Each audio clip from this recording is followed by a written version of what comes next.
आरोग्य जागृती. नमस्कार मित्रांनो, आरोग्य जागृतीमध्ये आपलं स्वागत आहे.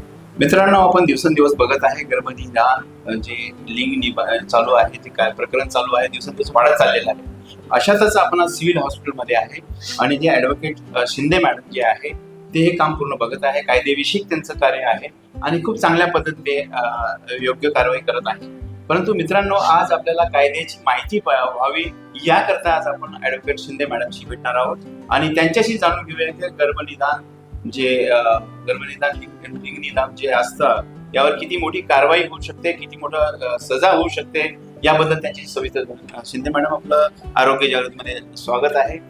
मॅडम, आज दिवसेंदिवस कारवाई होत आहे, पेपरबाजी होत आहे, मीडियामध्ये येत आहे, परंतु आज लोकांमध्ये जे कायद्याचं जे आहे भीती आहे ती राहिली नाही. याकरता आपण काय बोलतो? नमस्कार, मी ॲडव्होकेट रश्मी शिंदे, विधी सल्लागार PCP NDT सिव्हिल सर्जन कार्यालयामध्ये काम करते. तर मी गेल्या 13 वर्षापासून हे कामकाज करत आहे. यापूर्वी गडचिरोलीमध्ये काम केलेलं आहे, आदिवासी भागामध्ये. आदिवासी भागामध्ये कसं आहे सर, तिथे मुलींच्या जन्माचे स्वागत फार होते. त्यांना काही ग्रामीण विभागामध्ये असं लिंग चाचणी करा आणि गर्भपात करा असा हा विषय नसतो. तिथला सेक्स रेशिओ पण फार चांगला आहे. पण शहरी विभागामध्ये कसं झालेलं आहे, व्यापारी आपला वारस कोण चालवणार, व्यवसाय कसा चालेल, वारस असावा किंवा या सर्व गोष्टींमुळे मुलगाच हवा अशी वृत्ती तयार झाली. जोपर्यंत घरोघरी त्यांची मानसिकता चेंज होत नाही, सोशल चेंजेस होत नाही, मुलगा आणि मुलगी समान हा भेदभाव चेंज होत नाही, तोपर्यंत ही वृत्ती थांबणार नाही. त्यासाठी बऱ्याचशा अवेअरनेसच्या स्कीम आलेल्या आहे, टोल फ्री नंबर आहे, वेबसाईट आहे. या सर्व माध्यमातून, मीडियाच्या माध्यमातून आपण हा प्रकार थांबवू शकतो. मॅडम, जर दिसतात आपल्या तालुक्यामध्ये, ग्रामीणमध्ये भरपूर आपण कारवाई केलेली आहे. आजपर्यंत किती लोकांना आपल्याकडनं सजा झालेली आहे आणि तुम्ही त्यामध्ये जसं कायदेविषयक बाजू मांडलेली? ग्रामीण भागामध्ये जिल्हा शल्य चिकित्सक यांच्या हद्दीमध्ये टोटल 16 केसेस आहे. त्यापैकी 3 कन्व्हिक्शन आलेले आहे ग्रामीण भागामधले, ज्यामध्ये ते नॉन मेंटेनन्स ऑफ रेकॉर्डच्या केसेस होत्या आणि त्याच्या अगेन्स्टमध्ये ते वरिष्ठ कोर्टामध्ये गेलेले सुद्धा आहेत. आणि बाकीच्या पेंडन्सी प्रलंबित केसेस आहे. महानगरपालिका हद्दीमध्ये जिथे आरोग्य वैद्यकीय अधिकारी हे काम करतात त्यांच्या हद्दीमध्ये टोटल 24 केसेस आहेत. त्यापैकी 4 केसेस या पेंडन्सीमध्ये आहे. आणि गेल्या 2022 ते 23 पासून तर आता 2026 पर्यंत आजपर्यंत 4 कारवाई यशस्वी झाले आहे. त्यामध्ये ऑनलाईन पोर्टल मशीन्स ज्या घरोघरी पोहोचतात अशा डॉक्टरांना रंगे हात आपण मशीन सहित ताब्यात घेतलेला आहे, अरेस्ट केलेला आहे, मुद्देमाल पोलीस स्टेशनला जमा करून केसेस फाईल केलेले आहेत आणि त्या प्रलंबित आहेत केसेस. मॅडम, सिव्हिल सर्जन यांच्या माध्यमातून मोठी म्हणजे यंत्रणा राबविली जाते, त्यामध्ये कायदेविषयक हा मोठा विषय आहे. जसं आता आपण कारवाई केलेली आहे आणि कारवाईमध्ये पूर्ण मुद्देमाल जप्त केलेला आहे, प्रूफ दिलेला आहे, मग सजा का होत नाही याचं मुख्य कारण काय होऊ शकतं? सजा होत नाही म्हणून नाही, केसेस प्रलंबित आहेत. बाकीच्या केसेस सुद्धा प्रलंबित आहेत. जिथे तिथे निर्णय लागलेले आहे आणि आपल्या शासनाच्या विरुद्ध जे निर्णय लागले त्या अगेन्स्ट मध्ये आपण वरिष्ठ न्यायालयामध्ये अपील सुद्धा केलेले आहेत. अशा किती प्रकरण आपण आता वरिष्ठ न्यायालयात गेलेलो? वरिष्ठ न्यायालयामध्ये आपण कन्व्हिक्शन अगेन्स्ट मध्ये गेलेलो आहे. आरोपी जर सुटला असेल त्याच्या अगेन्स्ट मध्ये सुद्धा आपण वरिष्ठ न्यायालयामध्ये गेलेलो आहोत. मॅडम, आता काही दिवसापूर्वी जसं मुकंदवाडीचं प्रकरण आहे, ते कोणत्या मॅडम होत्या तिथं अर्भक आपल्या ड्रेनेज मध्ये भेटलं, एवढं तुम्ही प्रूफ दिलेले आहे. आणि वाळूजला पण एक मोठी कारवाई झालेली आहे. वाळूज डॉक्टर राजपूत यांच्या विरुद्ध 2023 प्रकरण आहे, जून 2023 तो मुद्देमाल आपण दिलेला आहे पोलीस स्टेशनला. ती कारवाई सुरू आहे ना सर, कोर्टामध्ये ते प्रकरण दाखल आहे. इव्हन आपण प्रायव्हेट केस सुद्धा फाईल केलेली आहे त्याच्यामध्ये. असं ऐकायला मिळालं की लोक आज जामिनावर सुटले, कोणाची हे झालेलं असं काही वाटतं का? हा एक विशेष मुद्दा आहे की आरोपी ताब्यात घेतला जातो, काही दिवसांनी बेल होते आणि बेलवर सुटल्यानंतर परत त्याच वृत्तीने तो जोमाने सक्रिय होतो. तर या सक्रियतेला आळा घालण्यासाठी, प्रतिबंध करण्यासाठी आपल्याला विशेष मोहीम राबवण्याचं आता सुरू आहे. एक स्पेशल आम्ही धडक मोहीम राबवणार आहोत. तसे राज्यस्तरावरून सध्या सूचना प्राप्त नाहीत, पण वेळोवेळी आम्ही ज्यावेळेस आम्हाला असं काही वाटतं त्यावेळेस वेळोवेळी आम्ही धडक मोहीम राबवलेले आहेत. कायद्याचं कोणाला असं भीती राहिलेली नाही, तर कायद्याचं उल्लंघन करून हे जे प्रकरण करता आहे तर अशावर काय सजा होऊ शकते आणि काय मोठी कारवाई करता येईल?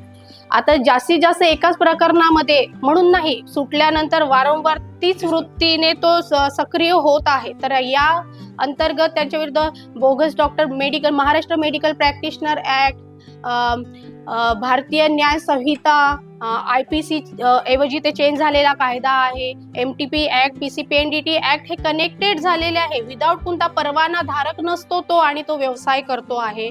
तर मेडिकल प्रॅक्टिशनर ऍक्ट नुसार त्याच्यावर कारवाई होईल. सोबतच तो सेक्शन लावला जाईल, कलम लावले जातील आणि सोबतच आता वारंवार एकाच व्यक्तीचे 4-5 प्रकरणामध्ये नाव येते तर मोक्का ऍक्ट लागणं मस्ट आहे. त्याच्यासाठी आम्ही केंद्र शासनाला सुद्धा रिक्वेस्ट केलेली आहे. गृह विभागामध्ये सुद्धा आता याबाबत सुरू आहे. नर्सिंग होम ऍक्ट म्हणजे नर्सिंग होम असतात किंवा स्त्रीरोग तज्ञ असतात, यांना कायदेशीर सल्ल्याबद्दल आपण काय मार्गदर्शन करतो? स्त्रीरोग तज्ञ हे स्त्रीरोग तज्ञ म्हणून आपल्या गर्भवती महिलांची तपासणी वगैरे करतात. त्यांनी रेग्युलर त्यांची तपासणी करावी. व्यंग असेल, काय कमी पडते तिला औषध पाण्यामध्ये, त्यांनी औषधोपचार करावा आणि वेळोवेळी तिची ॲन्युअली स्कॅन वगैरे गरजेनुसार त्यांना स्कॅन करणे, हे सगळे त्यांना सल्ला द्यावा. मॅडम, स्त्रीरोग तज्ञांनी काही रूल्स आहे आपल्या, म्हणजे नियम आहे कायदेविषयी का? त्यांनी सिव्हिल सर्जनला असो किंवा महानगरपालिकेला असो त्याची नोंद ठेवायला त्याची कशी प्रक्रिया असते? त्यांची प्रक्रिया बॉम्बे नर्सिंग होम अंतर्गत ते रजिस्टर्ड OPD काढतायत. तर प्रत्येक त्यांची OPD मध्ये त्यांची नोंदणी असते ना. त्यांना नोंदणी जी प्रायव्हेट काय शासकीय संस्थेमध्ये सुद्धा गर्भवती महिला जर गर्भवती आहे तर तिचं MCTS नंबर हा मस्ट असतो. तिची पोर्टलवर नोंदणी केल्या जाते. शासनामध्ये माध्यमातून खूप चांगलं महिलांना प्रोत्साहन देण्यासाठी, आणि ज्या महिला नोंदणी करत नाहीत त्या महिला घरोघरी आशा वर्कर एनेमिया सर्वे करतात. तर त्यांनी ते फाइंड आउट करायला पाहिजे. एखादी each and every ANC should be registered as a ANC, असं आमचं. मॅडम, कायदेशीर शेवटचा विषय आहे. कायदेविषयक लोकांना आता महिलांना प्रोत्साहनासाठी काही प्रोत्साहन दिलं जातं किंवा काही पैसे पण दिले जातात, तर याबद्दल काय सांगणार? प्रोत्साहन म्हणजे पैसा म्हणजे कसं? महिलांना गर्भवती राहिल्यानंतर तिला डिलिव्हरी असो किंवा प्रधानमंत्री मातृत्व योजना आहे, ती शासनाचीच आरोग्य यंत्रणेअंतर्गत एक योजना आहे. त्या अंतर्गत तिला स्टेप बाय स्टेप 3-4 स्टेप मध्ये दिल्या जाते, ते सहकार्य दिलेलं जातं. मॅडम, लिगल ऍडवायझर या नात्याने तुम्हाला सिव्हिल सर्जन यांच्या माध्यमातून डॉक्टर मुदखेडकर सर हे खूप मार्गदर्शन करत असतात, वेळोवेळी हे करत असतात. अशाच लोकांना THO ला किंवा म्हणजे ग्रामीण भागातल्या डॉक्टरांना काय कायदेशीर हे देणार? केंद्र शासनाकडून वेळोवेळी GR प्राप्त होतात. त्या GR अंतर्गत अधिसूचनाद्वारे अधिकारी नियुक्त केले गेलेले आहे. त्यामध्ये कलेक्टर साहेब, आयुक्त, महानगरपालिका हद्द असेल तर आयुक्त आहेत, आरोग्य वैद्यकीय अधिकारी आहेत. त्यांच्या अंतर्गत वेळोवेळी सर्व सेंटर्सची नोंदणी केली जाते, तपासणी केली जाते. गर्भपात केंद्र तपासल्या जाते, सोनोग्राफी केंद्र तपासल्या जातात. त्यामध्ये जिल्हाधिकारी आहे, जिल्हा शल्य चिकित्सक आहे आणि सर्व ग्रामीण विभागामध्ये सर्व तपासणी केल्या जातात. धन्यवाद मॅडम. चांगलं आपण कायदेशीर पण मार्गदर्शन केलेलं आहे. सर्व स्त्रीरोग तज्ञ किंवा नर्सिंग होमच्या जे संचालक आहे यांना एक आव्हान आहे, तसंच सरपंच असेल. परत एक सांगायचं होतं, एक साईट आहे ती www.amchimulgimaha.in. या वेबसाईटवर सुद्धा कोणाला काही तक्रार, इलिगल ॲबॉर्शन होत असेल, सोनोग्राफी होत असेल आणि तुम्हाला माहिती आहे तर या साईटवर जाऊन आपण कंप्लेंट करू शकता. एक टोल फ्री नंबर आहे 104 आणि एक 1800-2334-475 या टोल फ्री नंबरवर सुद्धा तुम्ही तक्रार नोंदवू शकता. सरळ ही सेवा स्टेट लेवलला आहे. टोल फ्री नंबरवर होऊन ती फॉरवर्ड होऊन जिल्हा शल्य चिकित्सक एमओजी यांच्या कार्यालयाला प्राप्त होते आणि त्यानुसार सर्व अधिकारी हे त्याच्यावर कारवाई करतात. ह्या होत्या ॲडव्होकेट शिंदे मॅडम, कायदेशीर सल्लागार आहे सिव्हिल कार्यालयामध्ये. खूप चांगल्या पद्धतीने त्यांचं कार्य चालू आहे. जर आपल्याला पण काही तक्रार नोंदवायची असेल तर मॅडमशी आपण संपर्क. आणि परत एक सांगायचं होतं सर, एक मेडिकल बोर्डाबाबत मेडिकल बोर्ड इस्टॅब्लिश झालेला आहे, ज्यामध्ये कायद्यानुसार 24 आठवड्यापर्यंतची गर्भपाताची मान्यता आहे. पण आकस्मिक काही बरेच व्यंग असतं, काही असतं क्रिटिकल कंडिशन, ज्यात बाळाचा जीव जाऊ शकतो आणि बाळाचा पोटामध्ये जीव गेल्यानंतर महिलेच्या जीवास धोका आहे. अशा बऱ्याचशा कंडिशन मध्ये बियॉन्ड 24 वीक्स म्हणजे 24 आठवड्याच्या पलीकडची जर गर्भपात करण्याची काही असेल इच्छा त्या महिलेची, तर मेडिकल बोर्ड हा आपल्या वैद्यकीय महाविद्यालय इथे मेडिकल बोर्डाची स्थापना झालेली आहे, तिथे तिने अर्ज करावा. त्यामध्ये ओपिनियन आल्यानंतर मेडिकल बोर्डाच्या ओपिनियन नुसार MTP करण्यास परवानगी मिळाल्यानंतर तिचा गर्भपात होण्याची मान्यता आहे. खूप खूप धन्यवाद मॅडम, आपण खूप चांगली आम्हाला कायदेशीर माहिती दिलेली आहे आणि जनतेला पण सांगू इच्छितो की कोणत्याही प्रकार घडण्याच्या अगोदर जर तुम्हाला काही कुजबूज लागली तर आपण अवश्य सिव्हिल हॉस्पिटल असो किंवा विधी सल्लागार मॅडम यांच्याशी संपर्क साधून आपली तक्रार नोंदवू शकता. ते आपलं नाव गुपित ठेवलं जाईल. पुन्हा सांगतोय मी, आपलं नाव गुपित ठेवलं जाईल. आपल्याला कोणतीही कारवाई होणार नाही, आपलं नाव पुढे येणार नाही, परंतु आपण एक जीव वाचवतो हे लक्षात ठेवून आपण अशा काळात पुढे यायला पाहिजे. जनजागृती करणं गरजेचं आहे. याकरता आम्ही सर्व सोबत राहून बेटी बचाव बेटी पढाओ हा कार्यक्रम आपण राबवत आहोत आणि यासाठी आपलं सहकार्य तेवढंच गरजेचं आहे. धन्यवाद. धन्यवाद. कैंसर के सामने जहां हर पल महत्वपूर्ण होता है, वहां एक ऐसी जगह है जो सहानुभूति, समर्थन और संवेदना प्रदान करती है. आपका स्वागत है उम्मीद पैलिएटिव कैंसर केयर सेंटर में, जहां हम सहानुभूति और विशेषज्ञता के साथ देखभाल को नया रूप देते हैं. यहां हमारी समर्पित चिकित्सा पेशेवरों, योगदानकर्ताओं और देखभालकर्ताओं की टीम अपने रोगियों के जीवन की गुणवत्ता को बढ़ाने के लिए दिन रात मेहनत करती है. यह सिर्फ रोग का इलाज करने के बारे में नहीं है, यह समझने के बारे में है कि सफर क्या है. हम संकट समाधान देते हैं और समय को बेहतर बनाते हैं. दर्द प्रबंधन से लेकर भावनात्मक समर्थन तक हम अपनी सेवाएं प्रत्येक व्यक्ति और उनके परिवार की विशेष आवश्यकताओं के अनुसार व्यवस्थित करते हैं.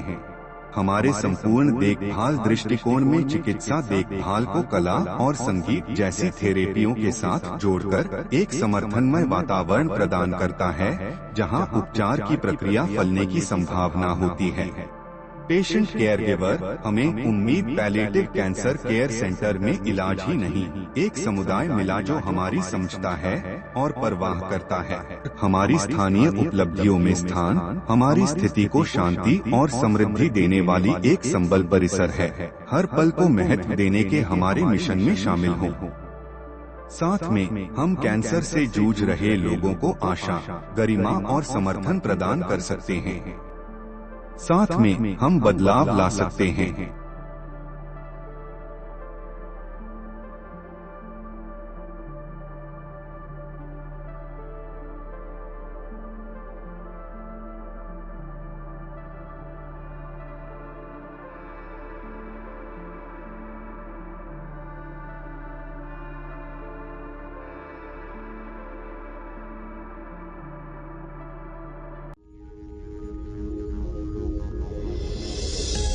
आरोग्य जागृती.